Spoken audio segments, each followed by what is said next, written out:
Hello student, मैं Gurpreet Singh spark institute के official YouTube channel से आज की वीडियो में जो हम डिस्कस कर रहे हैं, थंबनेल देखते ही आपको क्लियर हो चुका होगा कि आज की वीडियो में हम किस कोर्स के बारे में डिस्कस करने जा रहे हैं।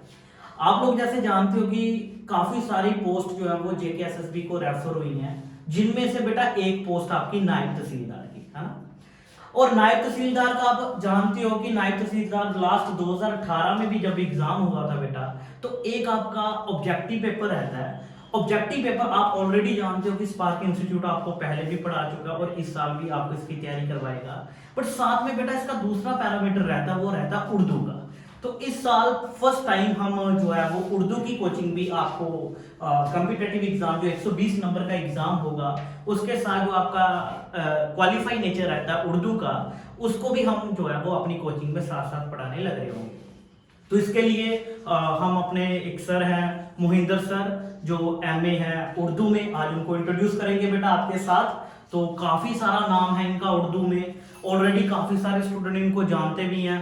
तो सर आइए मोहिंदर जी। फर्स्ट सबसे पहले तो स्पार्क इंस्टीट्यूट की फैमिली में ऑफलाइन क्लासेस और ऑनलाइन क्लासेस दोनों में आपका वेलकम है। तो मैं चाहता हूं कि आज आप बच्चों को उर्दू के बारे में थोड़ा सा बेसिक सिलेबस का पैटर्न बता दो और थोड़ा सा बेसिक बता देते, ठीक है सर। तो जैसा कि सर ने आप सबको बता ही दिया है, नायब तहसीलदार और पटवारी की वैकेंसी जो है जम्मू कश्मीर में पटवारी की आ चुकी है और नायब तहसीलदार की जो है अभी आने वाली है। और सर ने आपको ये भी बता दिया कि उसमें उर्दू जो है काफ़ी रोल निभाता है उसमें, क्योंकि एक पेपर हमारा जो है वो तो जीएस बेस्ड रहेगा, जनरल पेपर रहेगा, ऑब्जेक्टिव टाइप पेपर होगा। और उसमें हम जितना भी स्कोर कर लें, लेकिन जब तक हम उर्दू को क्वालिफाई नहीं करते तो तब तक हमारी बात नहीं बनती। तो हर बच्चे का ड्रीम रहता है कि बिना केएस या आईएएस किए हुए ही हम अगर गेस्टेड रैंक पे जा सकें, या अगर कोई जा सकता है तो जेकेएसएसबी में सिर्फ एक ऐसी मतलब पोस्ट है जो जेकेएसएसबी पेपर कंडक्ट कराता है, वो है नायब तहसीलदार। ठीक, तो लेकिन उसके लिए सबसे पहले हमें उर्दू सीखना जरूरी है। और हम ये भी कह सकते हैं कि भाई उर्दू सीखा ही नहीं जाएगा यार, या कोई बच्चा ऐसा बोलेगा मैंने कभी पढ़ा ही नहीं है, हम सीख ही नहीं सकते। ऐसा कुछ नहीं है, बस मन में ठान लेना है कि मुझे नायब तहसीलदार बनना है। ठीक, तो आप 1 या 2 महीने के अंदर, जो बहुत ज़्यादा बच्चे मेहनत करेंगे 1 महीने के अंदर उर्दू हम सीख सकते हैं। अगर कम मेहनत करें, टाइम कम दे पाए, अगर क्योंकि दूसरा भी प्रिपेयर करना होता है, अगर कम टाइम दे पाए बच्चे, तो फिर भी 2 महीने के अंदर हम उर्दू सीख सकते हैं।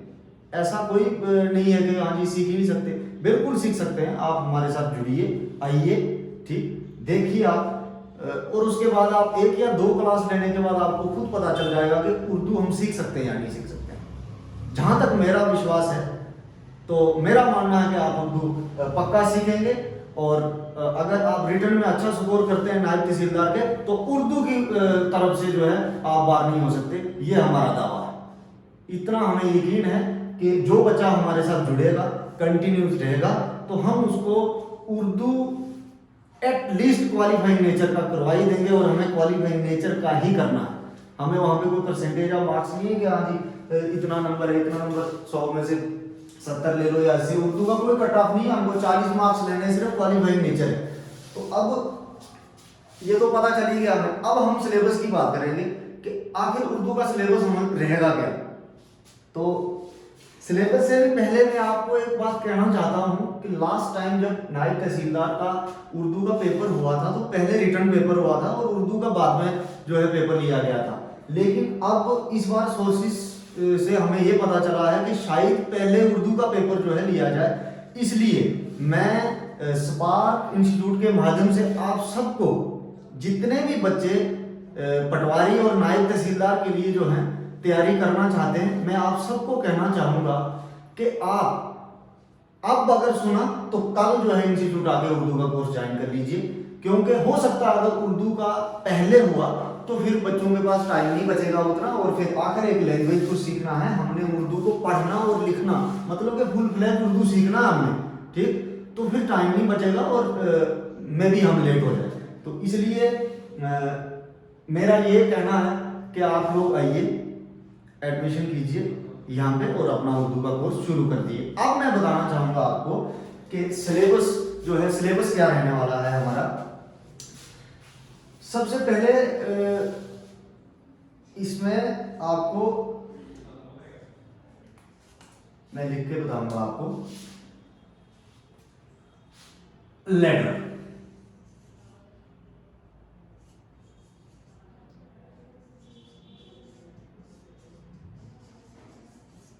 लेटर राइटिंग, जिसको हम बोलेंगे उर्दू में खतूत नगारी। ठीक है, खत हो गया। उसके बाद आपको एस्से, उर्दू में हम इसे बोलेंगे मजमून।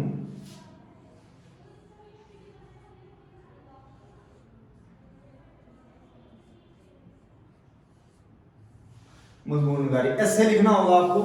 कोई भी सोशल इशू पे या कुछ भी टॉपिक जो भी दिए होंगे आपको, तो 100 से 150 वर्ड तक आपको एस्से जो है लिखना होगा, या और जैसे ही बताएंगे 200 वर्ड तक, तो आपको एस्से लिखना होगा, आपको लेटर लिखना होगा उर्दू में। ये दो चीजें हो गई। इसके बाद का जो होगा, तीसरी चीज मैं आपको बताऊंगा, इंग्लिश में पैसेज लिखा होगा पेपर पे। इंग्लिश में पैसेज लिखा होगा, आपने उस इंग्लिश वाले पैसेज को, जो पैसेज लिखा होगा, पैसेज लिखा होगा इंग्लिश में, इसको पढ़ के जो आपने इस पैसेज में समझा उसको उर्दू में लिखना है अपनी आसान भाषा में। ठीक है, इस इंग्लिश वाले पैसेज को आपने उर्दू में जो है लिखना है, आसान भाषा में बना के, जो आपको समझ आया। जितना भी 10 लाइनों का या 15 लाइनों का पैसेज था, आपने पढ़ा, उसको समझा, उसके बाद जो है आपने शॉर्टकट मारा उसका, और जो चीज समझ में आई उसको आपने उर्दू में बयान करना है। उसके बाद ये था इंग्लिश का उर्दू में। इसके बाद का क्या होगा, अब उर्दू में लिखा। देखो यार, हमने पहले ही कहा था कि इसमें आपको मतलब उर्दू का टीचर बनाने के लिए नहीं लेना, आपको उर्दू की बेसिक नॉलेज होनी चाहिए कि आपको उर्दू पढ़ना या लिखना आता है या नहीं। उसके बाद का जो रेवेन्यू डिपार्टमेंट का उर्दू, वो तो आपको 6-7 या 9 महीने की ट्रेनिंग जो होगी, उधर को रेवेन्यू की टर्म जो है वो समझाएंगे वो आप लोग। ट्रेनिंग तो उसी के लिए होगी ना। हमें एंट्री मारने के लिए बेसिक उर्दू पढ़ना और लिखना सीखना, और वही चीज हमें जो है पेपर में ही पूछ रहे हैं। तभी तो हमें इंग्लिश में पैसेज दिया और उसके बाद बताया गया कि इसको आप पढ़िए, और पढ़ने के बाद जो समझ आया उसको उर्दू में लिख के दीजिए। एक चीज होगी। अब दूसरी बात होगी, एक और पैसेज होगा हमारे पास जो कि उर्दू में लिखा होगा, उर्दू में लिखा होगा, और इसको हमने उर्दू में पढ़ना है, समझना है, और उसके बाद जो हमें इसका समझ में आया उसको इंग्लिश में लिखना है। ठीक है, तो बात वही आ गई ना कि मुझे पढ़ना आता है क्या? अगर पढ़ना आता है तो तभी मैं उर्दू में पढ़ना सीख पाऊंगा। अगर मुझे पढ़ना आता है तो मैं उर्दू में पढ़ भी लूंगा, और जब पढ़ूंगा तो मुझे समझ भी आ जाएगी। जब मुझे समझ आएगी तो वो 10 लाइनें में उर्दू की इंग्लिश में आराम से कन्वर्ट करके लिख दूंगा। बड़ी बात है कि पहले पढ़ना आना चाहिए। बात जब इंग्लिश वाले पैसेज की थी, क्या बताया भाई, इंग्लिश में पैसेज, इसको आपने पढ़ना, उसके बाद आपने उर्दू में लिखना। तो कहने का मतलब यह है कि यहां पे आपका राइटिंग स्किल चेक किया जाएगा। इस वाले पहले इंग्लिश में पढ़ा और उर्दू में लिखा, मतलब राइटिंग स्किल जो है आपका यहां पे चेक किया जा रहा है। और इसमें क्या है, उर्दू में पढ़ा और इंग्लिश में लिखा, मतलब यहां पे आपको उर्दू की रीडिंग स्किल देखने को मिलेगी कि रीड कर सकता है। अगर आप पढ़ पाएंगे, उर्दू को समझ पाएंगे, तो उसके बाद इंग्लिश में लिखने में आपको कोई परेशानी, कोई दिक्कत नहीं होगी भाई। ठीक है जी, तो कितनी चीजें हो गई हमारी? 3। चौथी चीज, एक मिनट थोड़ा रफ कर रहा हूं मैं।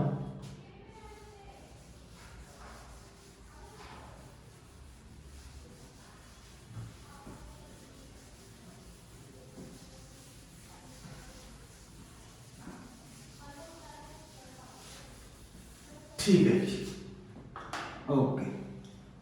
तो 3 बातें हमने डिस्कस कर ली। अब चौथी बात आती है। चौथी क्या है? उर्दू में पैसेज लिखा होगा, ठीक है जी, जिसको हम उर्दू में बोलते हैं इक्तबास।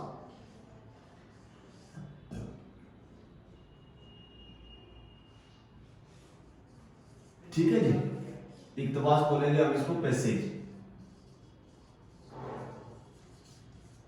ठीक है, आप पैसेज ही समझिए इसको फिलहाल। ठीक है, आप ये मन में रखिए कि उर्दू का एक पैसेज होगा। जब हम जो है बैच शुरू करेंगे, जब हम क्लासें लेंगे, तो मैं आपको हर चीज़ का बताऊंगा कि इक्तबास क्या होता है, मजमून क्या होता है, खतूत नगारी क्या है। ये सारी चीज़ें हम डिस्कस करेंगे। अभी फिलहाल हम आप सिलेबस को समझिए कि हमने पढ़ना क्या है। ठीक है जी, तो पैसेज होगा उर्दू में लिखा होगा। ठीक है जी, किस में लिखा होगा? उर्दू में। उर्दू में पैसेज लिखा होगा। ठीक है, मान के चलिए क्वेश्चन पेपर का एक पेज भर के पैसेज होगा, या 10 लाइनों का ले लीजिए, या 15 लाइनों का ले लीजिए, पैसेज होगा। उस पैसेज के नीचे 5 क्वेश्चन दिए होंगे, या 10 भी हो सकते हैं, मिनिमम 5 होंगे ही होंगे, या तो 10 हो सकते हैं या 5 हो सकते हैं। ठीक है जी, तो वो क्वेश्चन जो होंगे वो इस पैसेज पर बेस्ड होंगे। ठीक है जी, और ये पैसेज जो है ये उर्दू में होगा। अब यहाँ पे इंग्लिश में नहीं होगा पैसेज। अब ये पैसेज जो है उर्दू में लिखा होगा। आपने इस पैसेज को पढ़ना है, और उसके बाद इसी पैसेज पे बेस्ड नीचे 1 2 3 4 5, ठीक, मिनिमम 5, मैक्सिमम आप 10 लेके चलिए, 7 8, मतलब कि 5 से ऊपर ही क्वेश्चन होंगे एक पैसेज के ऊपर। अब आपने ये क्वेश्चन पढ़ने हैं, ठीक, और इनके जो आंसर होंगे, जो आपने मार्क करने हैं, वो इस पैसेज में छुपे होंगे। ठीक है जी, तो पैसेज को पहले पढ़ना है, ठीक, उसके बाद में क्वेश्चन पढ़ना। क्वेश्चन पढ़ा, पैसेज पढ़ा, हमें पता चल गया कि पैसेज में क्या है, तो उसी के बेस पे ये क्वेश्चन होंगे। और पैसेज पढ़ने के बाद जब हम क्वेश्चन पढ़ेंगे और ऑप्शन जो नीचे 1 2 3 4 ऑप्शन लिखे होंगे हमें, तो हमें पैसेज की अच्छे से समझ आई होगी, तो हम इसमें से अच्छा वाला जो है आंसर टिक करके आ जाएंगे। ठीक है जी, तो एक है ये पैसेज। ठीक है, उसके बाद पैसेज की बात हो गई भाई। इसके बाद हमें और क्या होगा? हाँ, और पैसेज की बात बता दूं, पैसेज 2 भी हो सकते हैं। ऐसा नहीं है कि एक ही पैसेज होगा, पैसेज 2 भी हो सकते हैं। ठीक, तो वो डिपेंड करता है एग्जामिनर पे कि क्या पूछ रहा है, कैसा क्या है। ठीक है जी, इसके बाद फिर हम लोगों को कुछ जिनको हम बोलते हैं ना word meaning, word meaning Urdu में हम बोलेंगे इनको अल्फाज माने। ठीक है ना, अल्फाज हो गया वर्ड और माने हो गया उसका मतलब, तो इंग्लिश में हम क्या बोलेंगे?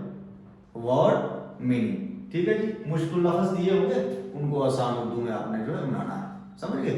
जैसे मान के चलो, जैसे इंग्लिश में क्या है जी? डॉग। ठीक है जी, है ना, डॉग है जी। अच्छा, उसके बाद उसी हिसाब से मतलब कोई और वर्ड लेके चलो, आप कोई और वर्ड लेके चलो, वर्ड दिए होंगे और उनके जो है वो आपको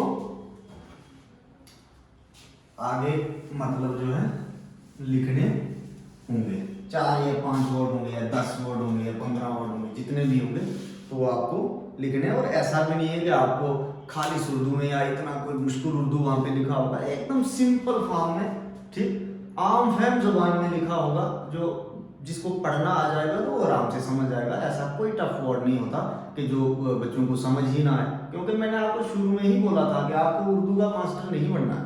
ठीक, आपको सिर्फ एक लैंग्वेज सीखनी है, जो कि जरूरी है रेवेन्यू डिपार्टमेंट में। और उसके बाद जब आपको पढ़ना और लिखना आ जाएगा, तो उसके बाद डिपार्टमेंटली क्या टर्में रहती हैं, ठीक, वो तो एक उर्दू के मास्टर को पता नहीं होता कि रेवेन्यू डिपार्टमेंट की उर्दू टर्म्स क्या क्या है। ठीक है ना जैसे पता नहीं खसरा, केवट, फलाना फलाना फलाना, खसरा नंबर, केवट नंबर, हाँ जी, ये बहुत सारी चीजें होती है इसमें। ठीक, सरकार रकबा, है ना, मलकियत, बंदोबस्ती, पता नहीं केड़ा केड़ा, बहुत सारी चीजें जो भी है ये रेवेन्यू की टर्म है, वो आपको ट्रेनिंग में सिखाई जाएंगी। ठीक, हमें अगर सिखानी है हम भी पढ़ के हम सिखा सकते हैं, लेकिन वो हमारा काम नहीं, वो है डिपार्टमेंट का काम। और उसके लिए आपको फर्स्ट ऑफ ऑल जो है उर्दू पढ़ना और लिखना सीखना है। ठीक है जी, तो सिलेबस की बात चल रही थी हमारी। तो पहले हमने क्या डिस्कस किया, हमने बताया कि आपको ऐसे आएगा, उसके बाद हमने आपको बताया कि लेटर, ठीक है जी, ऐसे हो गया, लेटर हो गया। उसके बाद हमने आपको बताया इंग्लिश का पैसेज, इसको आपने उर्दू में करना है, ठीक है। उसके बाद हमने बताया उर्दू का पैसेज, इसको आपने इंग्लिश में करना है। इसके बाद हमने आपको बताया कि एक पैसेज होगा, इसके बेस 4, 5 या 10 या 2 पैसेज भी हो सकते हैं, या 1 या 2, कोई भी लेके चलो आप, मतलब वो एग्जामिनर पे है तो कितना पूछ सकता है, 1 या 2 जो भी पैसेज होंगे, ये उर्दू में लिखा होगा पैसेज, इसी के नीचे जो है क्वेश्चन दिए होंगे, ठीक। और हर क्वेश्चन के 4 ऑप्शन होंगे जैसे ऑलरेडी होता ही है, ठीक है जी।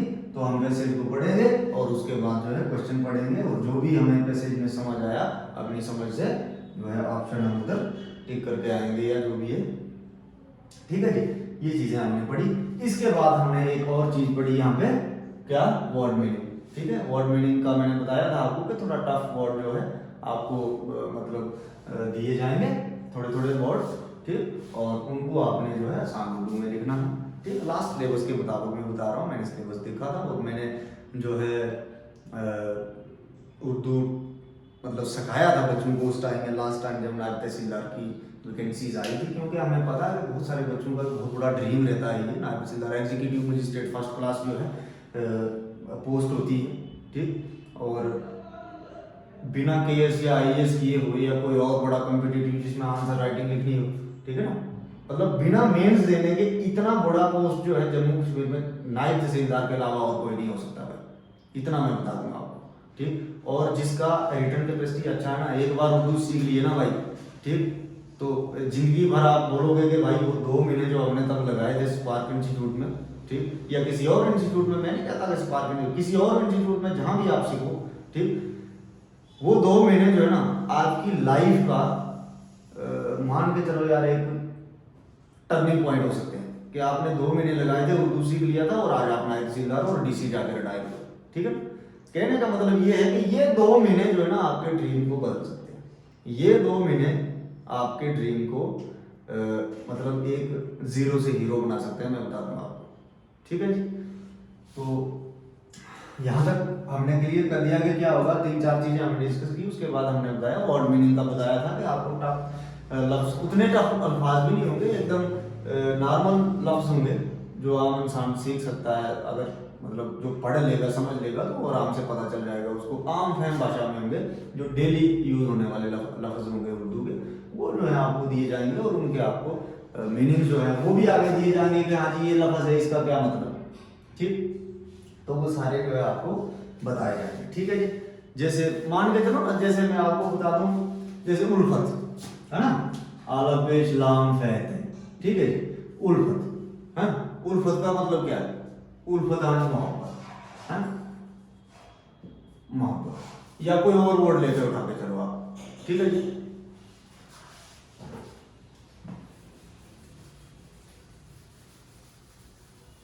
जैसे मान के चलो हस्ती, हस्ती का मतलब क्या होता है, जिंदगी, ठीक है। ऐसे ऐसे ही लफ्ज होंगे जो मतलब कि डेली लाइफ में इस्तेमाल होने वाले वर्ड, ऐसा कुछ नहीं होगा कि कोई मतलब बहुत टफ वर्ड आगे नहीं हमें समझ ही नहीं आया, ऐसा ऐसा कुछ नहीं होगा, क्योंकि एग्जामिनर को भी पता है कि हमको सिर्फ जो है बच्चे की बेसिक नॉलेज देखना कि उर्दू पढ़ना और लिखना आता है या नहीं और कितना आता है, ठीक है। और मैंने ये बात भी आपको बता दी कि जब आपको उर्दू पढ़ना और सीखना आ जाएगा ना, तो कोई भी जुबान, अब बात जुबान के ऊपर आ जाती है ना, लैंग्वेज के ऊपर बात आ जाती है। जैसे मान के चलो यार मैथ है, मैथ हमें इंग्लिश पढ़ना तो आ ही जाती है, लेकिन मैथ का क्या क्या आपको हर क्वेश्चन के लिए अलग अलग फार्मूला लगाना पड़ेगा।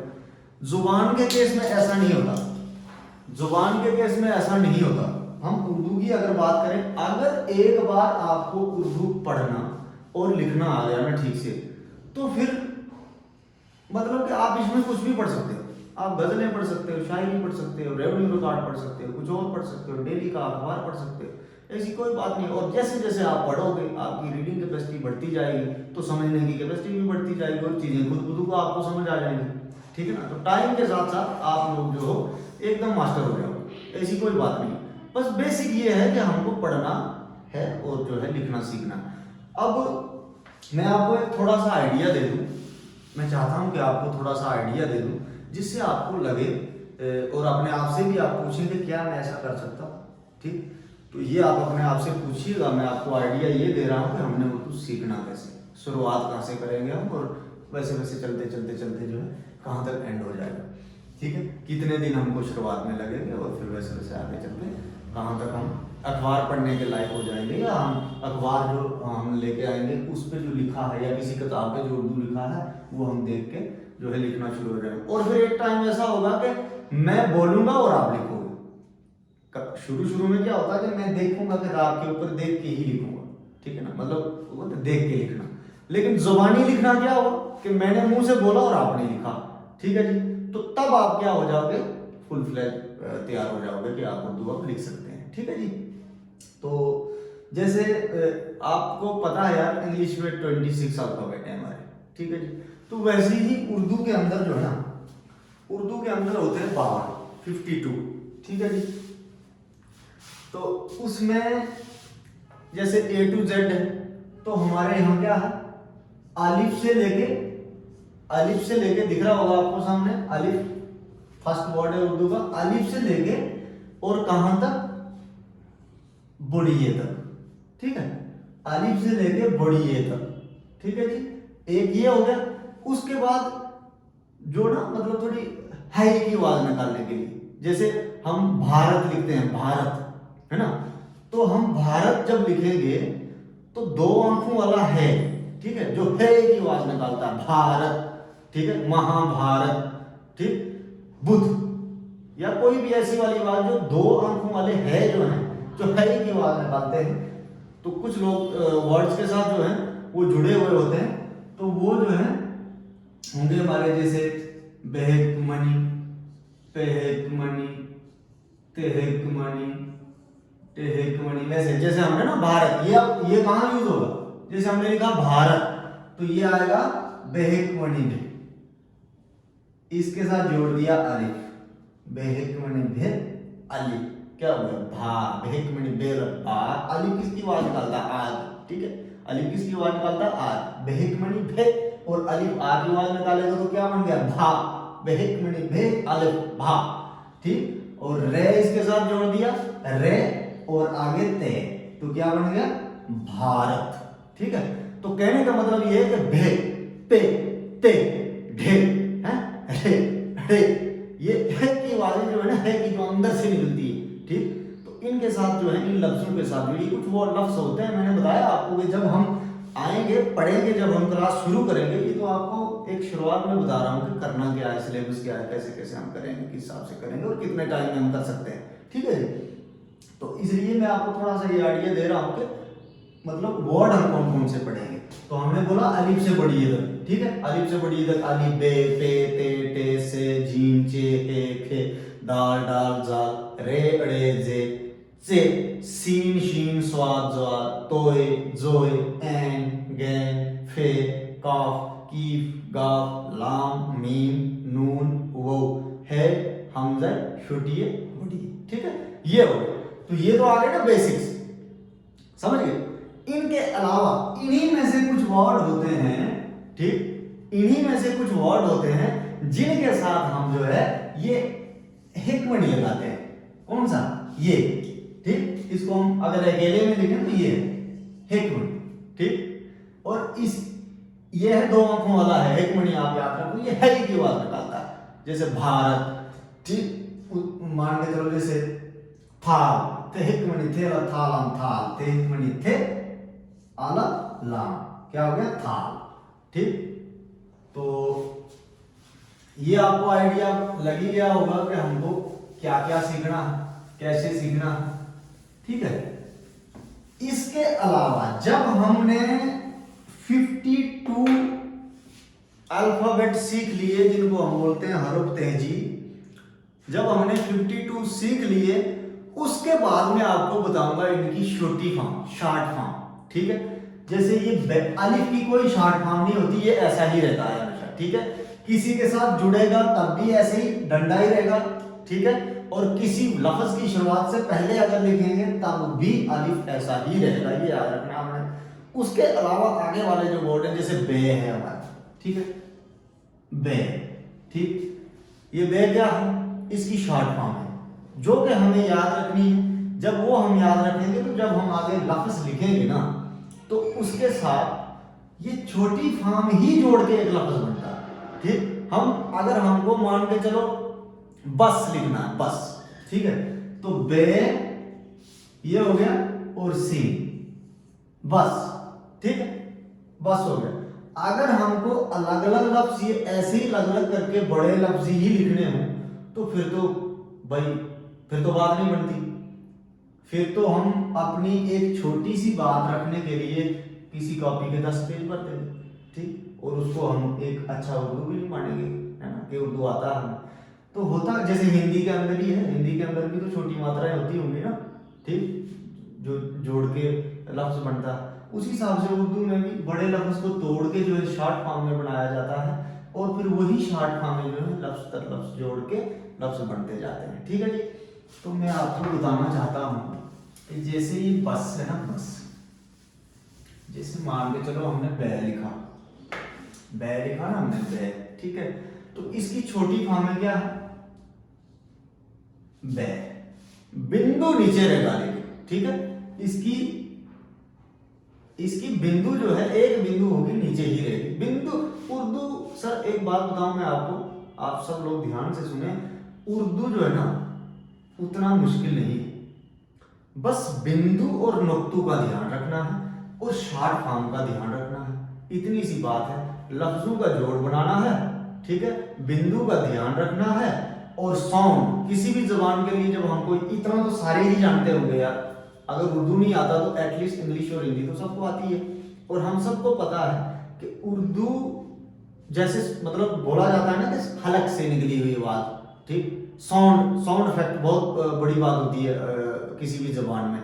आपको पता होगा कि इंग्लिश में भी देखो, जैसे वावल और कॉन्सोनेंट की बात जब आती है तो हम ये चीजें नहीं देखते, हम साउंड को देखते हैं, ठीक, कि वर्ड की साउंड कैसी है। उसी हिसाब से उर्दू में भी साउंड का बहुत बड़ा रोल है, और हर जुबान में साउंड का बहुत बड़ा रोल होता है, ठीक है जी। तो ये बात की बात है, जब हम उर्दू पढ़ना और लिखना सीख जाएंगे तो मैं आपको स्पेशल क्लासेस बताऊंगा इसके लिए, ठीक, कि साउंड इफेक्ट उर्दू पे क्या असर करती है, ठीक है ना, कि किस लफ्ज की क्या साउंड निकलती है, ठीक है ना। कहने में तो लफ्ज कुछ और है लेकिन उसकी साउंड क्या है, ये साउंड इफेक्ट जो है हम तब करेंगे जब हमें उर्दू पढ़ना और लिखना आ जाएगा, ठीक, ये बात का पहलू है, बात की बात है। फिलहाल बे की बात चल रही थी, शॉर्ट फॉर्म की बात चल रही थी हमारी। जैसे ये बे है तो इसकी एक फॉर्म आपकी ये आ गई बे, ठीक है, इसकी एक फॉर्म ये आ गई बे, ठीक है, और इसी की एक फॉर्म ये बे आ गया। समझ गए, ये 3 प्रकार का एक ही लफ्ज। अब आप एक कॉमन चीज यहां पे देख रहे होंगे, बड़ा वाला बे जो है इसका बिंदु भी नीचे है, और ये जो हमने लिखे हैं इनके बिंदु भी नीचे हैं। तो कहने का मतलब ये है कि लफ्ज बड़ा हो या छोटा हो, बिंदु जहां होगा वहीं होगा। पे के अगर बात करें हम, पे की अगर बात करें हम, तो पे के नीचे 3 बिंदु लगेंगे। इसी हिसाब से पे के नीचे 3 बिंदु, पे के नीचे 3 बिंदु और पे के नीचे 3 बिंदु। अब आपको एक और बात बताना चाहूंगा, आप बोलोगे ना कि उर्दू टफ है। भाई साहब उर्दू टफ नहीं है, आप सिर्फ और सिर्फ बिंदु का ध्यान रखिए, ठीक, और लफ्जों को ध्यान रखिए।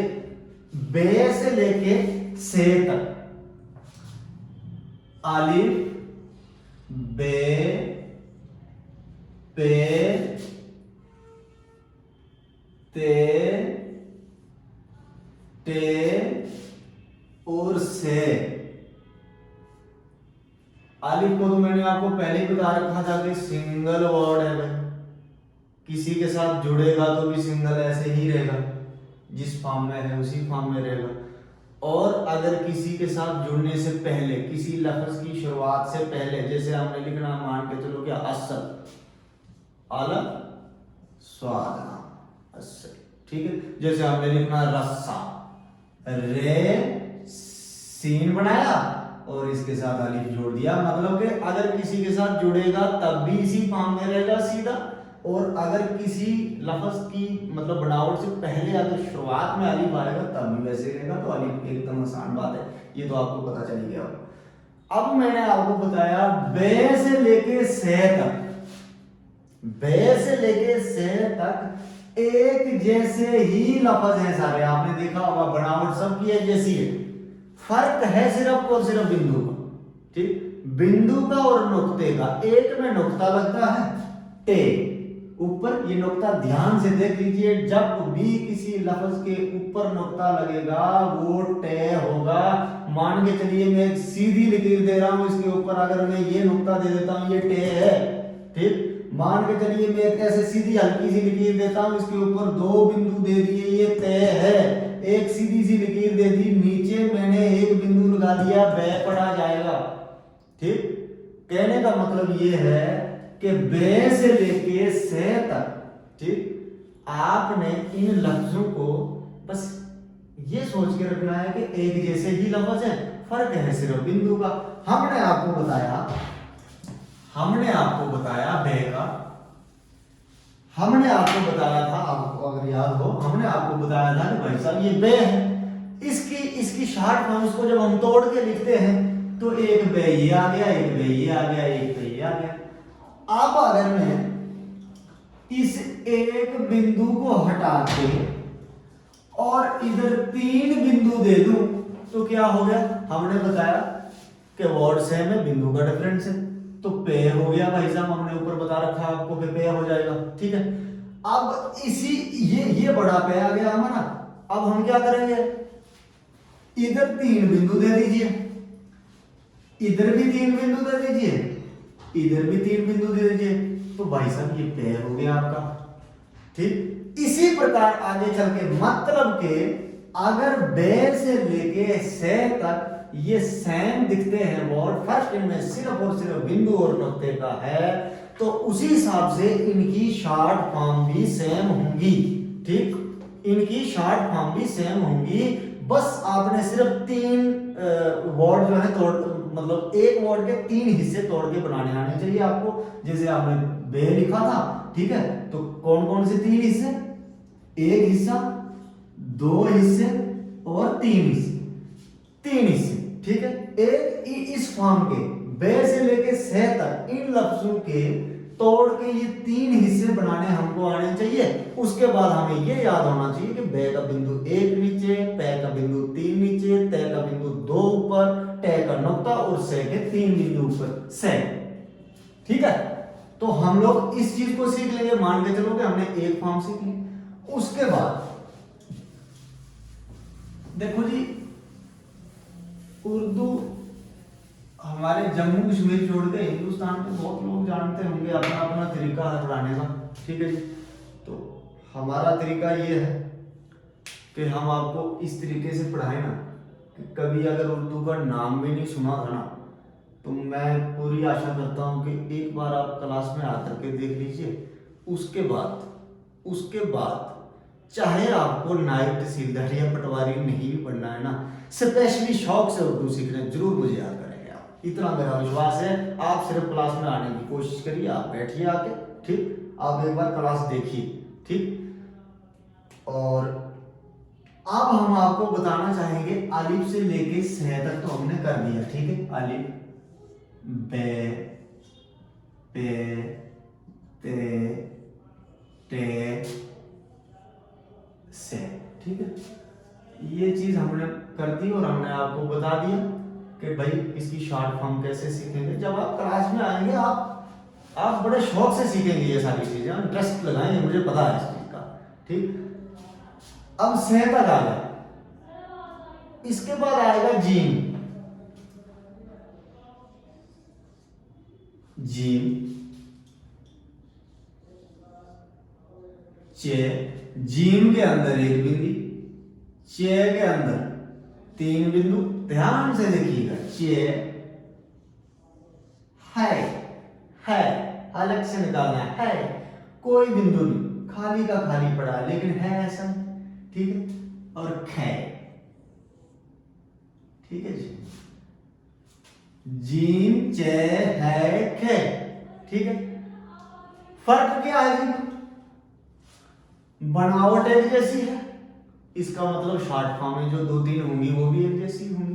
फर्क क्या आएगा, केवल बिंदु का, जीम के अंदर एक बिंदु, चे के अंदर 3 बिंदु, है के अंदर कोई बिंदु नहीं और खे के ऊपर एक बिंदु। फर्क क्या है, बिंदु का ही फर्क रहा, बिंदु का ही फर्क रहा। कहने का मतलब यह है कि कोई मुश्किल बात नहीं है, कोई मुश्किल बात नहीं है, बस सिर्फ और सिर्फ लफ्ज की फॉर्म देखनी है किस किस्म का, यार बनावट क्या है इसकी, ठीक है। और उसके बाद बिंदु का ख्याल रखना है। इसी प्रकार से इसकी भी 3 शॉर्ट फॉर्में होंगी, इसकी भी 3 शॉर्ट फॉर्में होंगी, इसकी भी 3 मतलब जब इसको हम तोड़ के लिखेंगे तो 3-3 4-4 3-3 4-4 3 मैं बताऊंगा जब आप आएंगे तो मैं एक एक फॉर्म आपको बताऊंगा और हर एक को एक दूसरे के साथ जोड़ के लफ्ज बनाने की प्रैक्टिस भी कराऊंगा मैं आपको। तभी तो भाई साहब आप उर्दू सीख पाएंगे। जब हम टूटे हुए लफ्जों को जोड़ के लफ्ज बनाना सीखेंगे तो तब ही तो हम उर्दू सीखेंगे। नहीं तो मैंने आपको पहले ही बताया था कि अगर बड़े बड़े लफ्ज ही हम वैसे करके अगर लिखें तो फिर तो एक बात कहने के लिए हमको आधी कॉपी चाहिए होगी और पूरी बात करने के लिए पूरा एक रजिस्टर, समझ गए ना। और हमें कोई बोलेगा भी नहीं कि आपको उर्दू आता है, भाई ये तो इसको उर्दू आता ही नहीं, ठीक है जी। तो ऐसे ऐसे करके आगे चल के हम अलिफ से लेके और बड़िए तक पढ़ेंगे।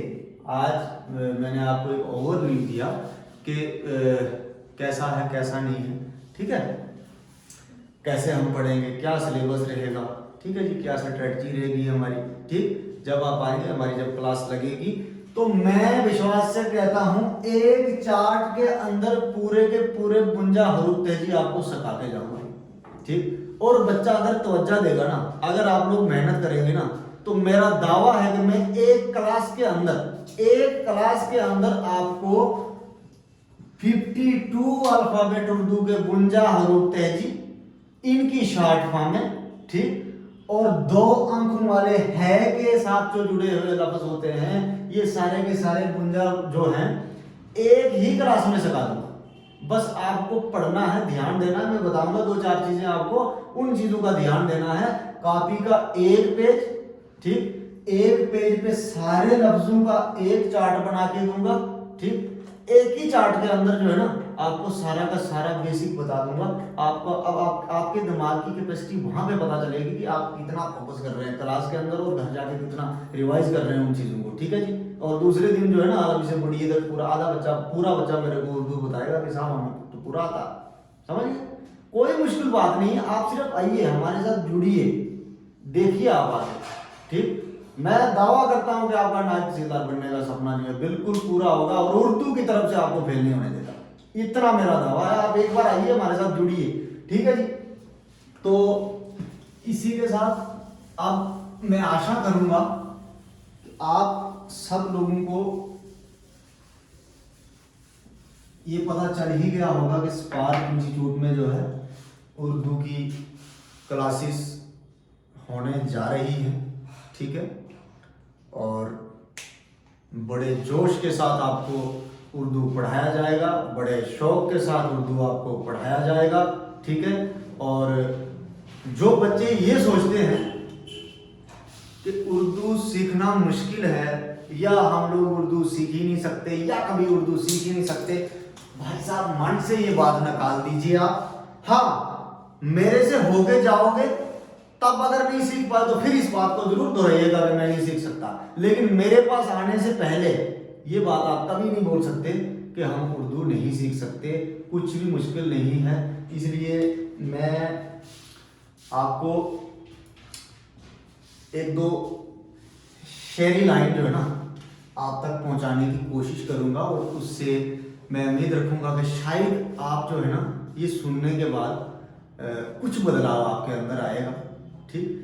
तो ये उन्हीं चीज़ों के लिए है कि जो हम सोचते हैं कि यार मुश्किल है, हम कर नहीं सकते, बेसिकली मौजू उसी चीज़ का है, ठीक। तो आप सारे लोग जानते होंगे जैसे ना डॉक्टर सर मोहम्मद इकबाल उर्दू के बहुत बड़े शायर रहे हैं, तो उन्हीं के कलम से निकले हुए कुछ 1-2 शेर में आपके सामने जो है रखना चाहूँगा और उम्मीद करूँगा आपके म्यार में खरे उतरेंगे और ये सुनने के बाद जो है आपके अंदर बहुत सारा बदलाव आएगा और आप कोशिश करेंगे कि हर इंसान नई चीज़ बड़े आसानी से सीख सकता है अगर हमारी कोशिशें जो हैं बरकरार रहेंगी। तो शेर है कि मंजिल से आगे बढ़कर मंजिल तलाश कर।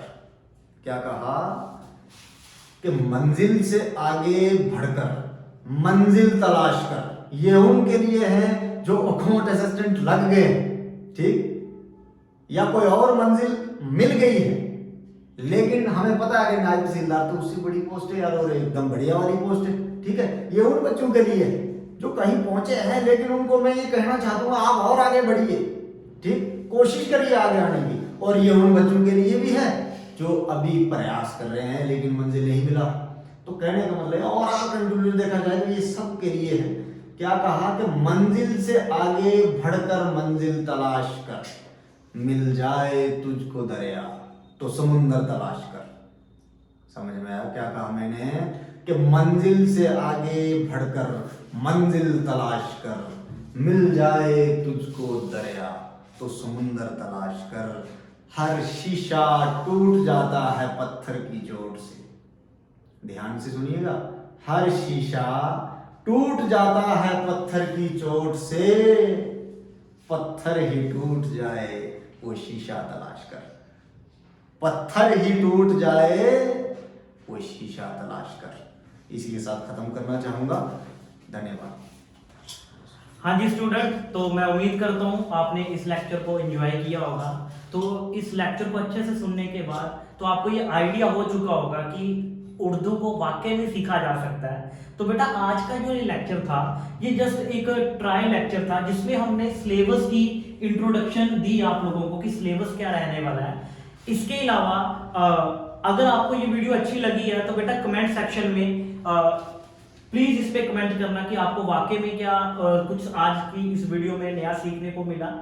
ठीक है जी। तो बाकी मैं बता दूं कि इसमें आप चैनल को सब्सक्राइब कर लीजिए। जो नया पर्सन है फर्स्ट टाइम तैयारी करने लग रहा है स्पेशली नायब तहसीलदार की, तो बेटा इसमें और भी काफी सारी वीडियो आती रहेंगी। अगर आपने सब्सक्राइब किया होगा तो आपको ऑटोमेटिक नोटिफिकेशन आ जाएगी कि नेक्स्ट लेक्चर कब हमारा जो है वो अपडेट किया जाएगा।